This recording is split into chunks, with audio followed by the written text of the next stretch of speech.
Hi friends, ఈరోజు అయితే అమాస రోజు అని ఇంకా పనికోకుండా ఇంటికాడనే ఉన్నా. ఇంటికాడ ఉన్నందుకు కూడా నన్ను ఒట్టి ఏముండా ఏదో ఒక పని చేసుకుంటూ ఉండాలి. అందుకే ఈరోజు మార్కెట్ పోయేసి ఫ్రూట్స్ అయితే తీసుకొచ్చిన, అట్లా చికెన్ కూడా తీసుకొచ్చిన, కూరగాయలు తీసుకొచ్చిన. మా వాడు అయితే ఇప్పుడు సాయంత్రం 4 అవుతుంది, మా టిల్లుగాడు వస్తుండు. హాయ్ రా టిల్లు,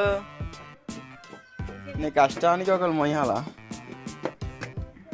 హాయ్ చెప్పు.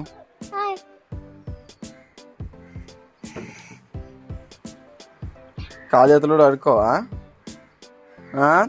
తన్నుతా లమ్మలాడు బాగా ఎక్కువ ఫుల్లో ఉందా? చికెన్ కూడా నేనే వండాలని ఆర్డర్ చేసారు. సో వండుతాం, ఎట్లయినా మాత్రం తినాలి మీరైతే, సరేనా? ఏంద్రా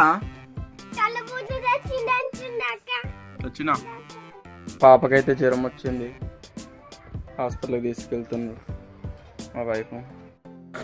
చికెన్ వండుతున్నా నేను, ఏదో ఇలా వచ్చింది, ఎట్లుంటో తిన్నాక తెలుస్తుంది.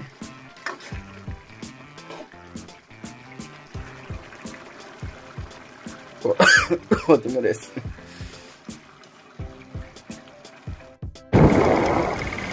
దవాఖానకి వెళ్ళేసినాం, ఇంటికి వెళ్తున్నాం.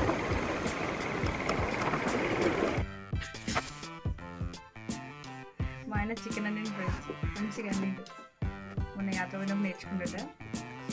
మా పాపకు జ్వరం వచ్చిందని సూపర్ చేసింది.